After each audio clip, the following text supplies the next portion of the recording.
আজকের যাত্রা বিড়লা প্ল্যানেটোরিয়াম এবং ক্যাথিড্রাল চার্চ। তো চলুন যাত্রা শুরু করা যাক।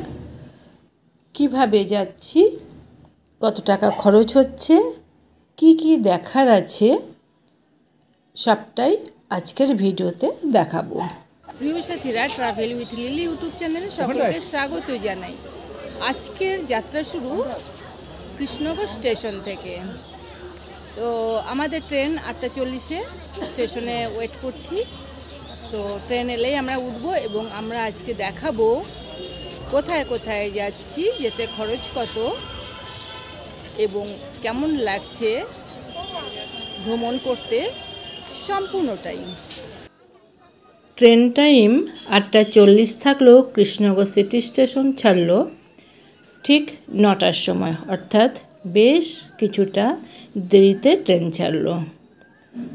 তো চলুন আমাদের যাত্রা তাহলে এখান থেকে শুরু হলো। শিয়ালদা যেতে কতটা সময় লাগে দেখি, তারপর শিয়ালদা থেকে আমরা কিভাবে যাব সেখানে পৌঁছানোর পরই আমরা দেখব।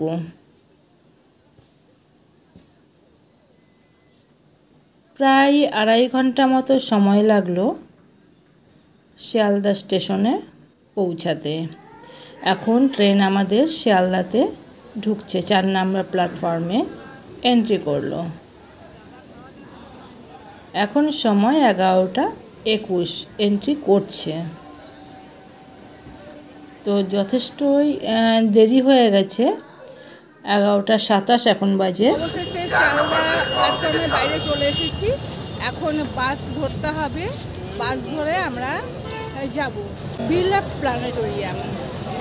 তো চলুন, যদি যাওয়ার পথে অন্য কিছু পড়ে তো সেগুলো দেখা যাচ্ছে। শিয়ালদা থেকে অনেক লোকাল বাসই পেয়ে যাবেন ভিক্টোরিয়া মেমোরিয়াল যাওয়ার জন্য। তো আলিপুর জুয়ের দিকে যে বাসগুলি যায় লোকাল বাস, সেই বাসেই আপনি পৌঁছাতে পারবেন।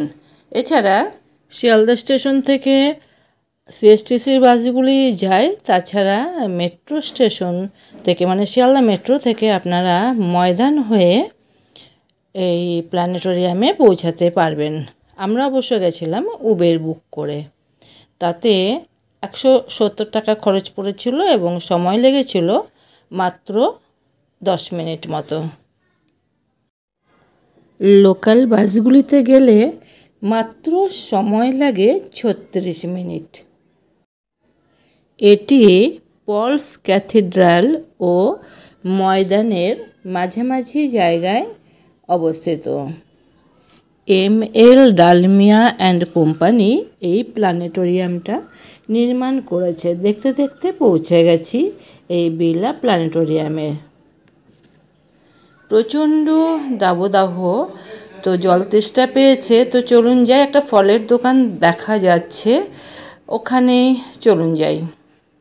বিড়লা প্ল্যানেটোরিয়ামের সামনে থেকেই আমরা একটু ফলের জুস খেয়ে নিচ্ছি। এখানে 40 টাকা 50 টাকা করে ফলের জুস বিক্রি হচ্ছে। তাছাড়া ডাব যেটা দেখছেন, এই ডাব বিক্রি হচ্ছে 60 টাকা 70 টাকা করে। তো আমরা ফলের জুস খেয়ে নিচ্ছি এখান থেকে, কারণ প্রচণ্ড গরম, জল তেষ্টা পেয়ে গেছে, তার থেকে ফল খাওয়ার বলে।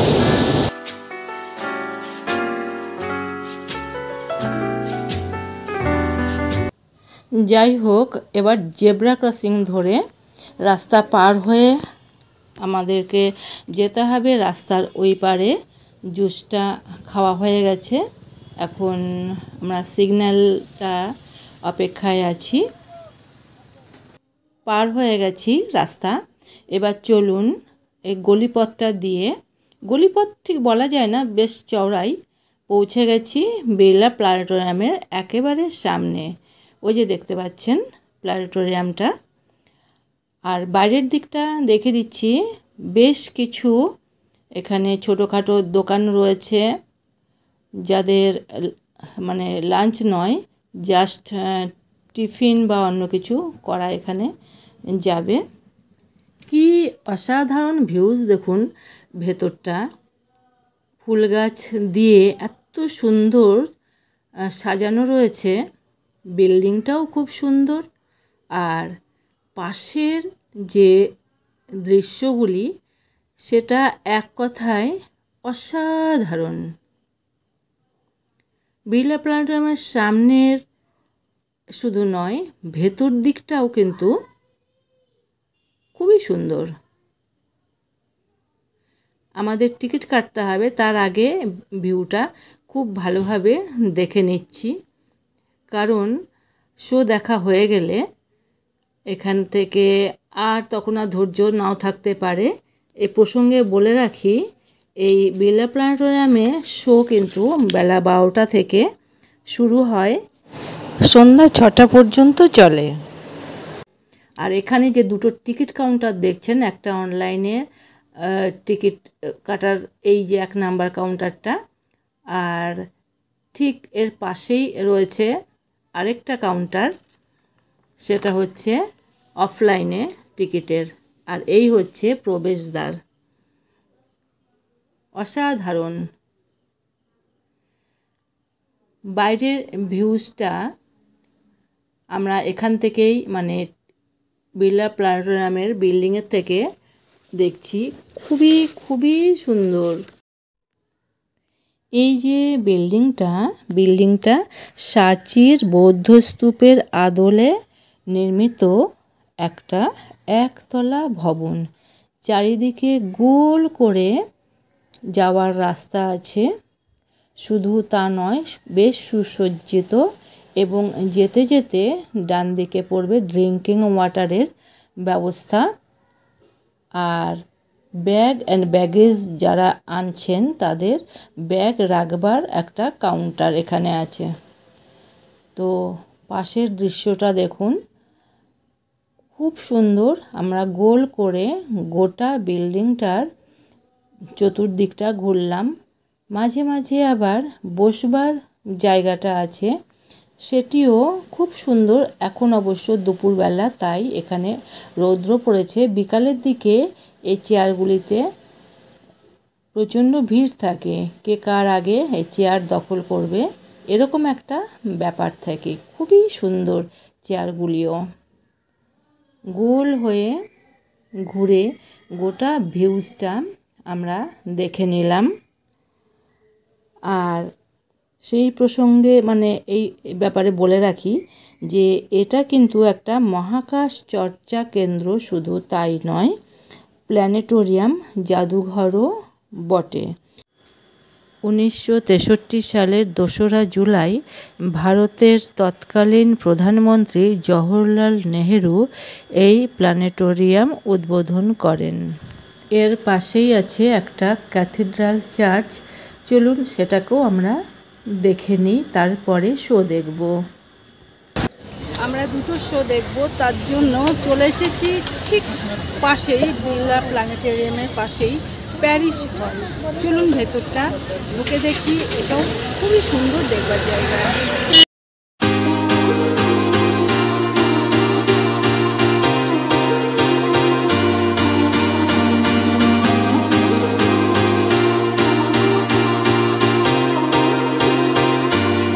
এই ক্যাথিড্রাল চার্চ খোলা থাকে সকাল 10টা থেকে সন্ধে 6টা পর্যন্ত। এবং এই যে দেখছেন, এখানে একটা টিকিট কাউন্টার আছে। এই টিকিট কাউন্টার থেকে টিকিট নিয়ে তবেই চার্চের ভেতরে ঢোকা যাবে। তো চলুন যাই, টিকিটটা নিয়ে নিয়েছি। 10 টাকা করে মাথা পিছু টিকিট। এবার ভেতর দিকে যাচ্ছি। অসাধারণ সুন্দর চার্চ, সত্যি এখানে বেশ কিছুটা সময় কাটানো যাবে। তো চলুন ভেতর দিকে দেখে আসি। এখানে মানে এই ক্যাথিড্রাল চার্চে ভিডিও করা ভেতর দিকে নিষিদ্ধ আছে। শুধুমাত্র 25শে ডিসেম্বর থেকে 5ই জানুয়ারি পর্যন্ত ভিডিও করা যায়, তাই ভেতরটা দেখাতে পারলাম না। পরবর্তী সময় যদি কখনো আসি তখন দেখানো যাবে।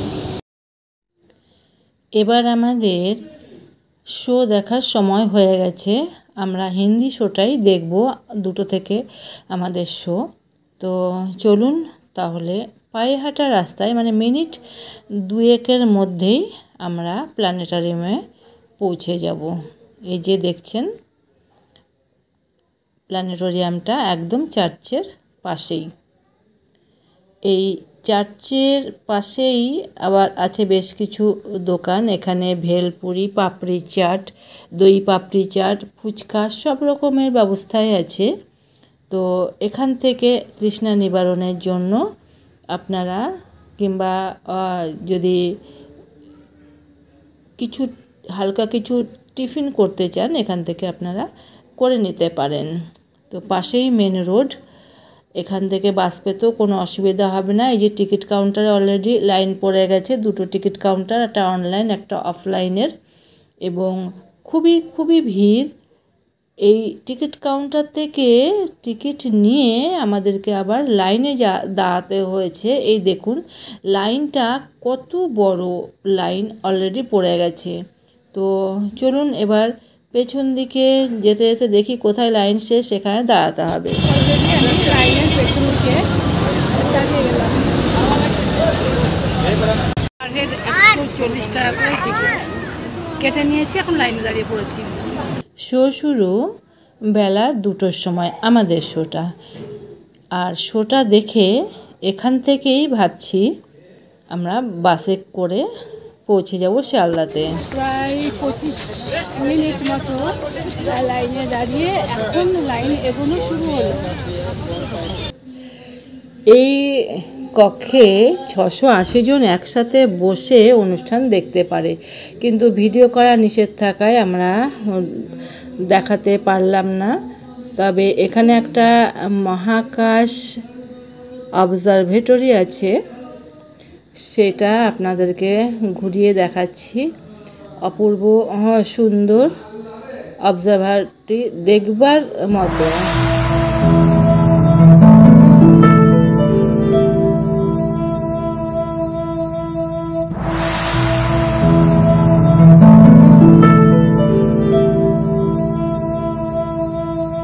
সাথীরা, বিড়লা তারামণ্ডল আমাদের দেখা হয়ে গেছে।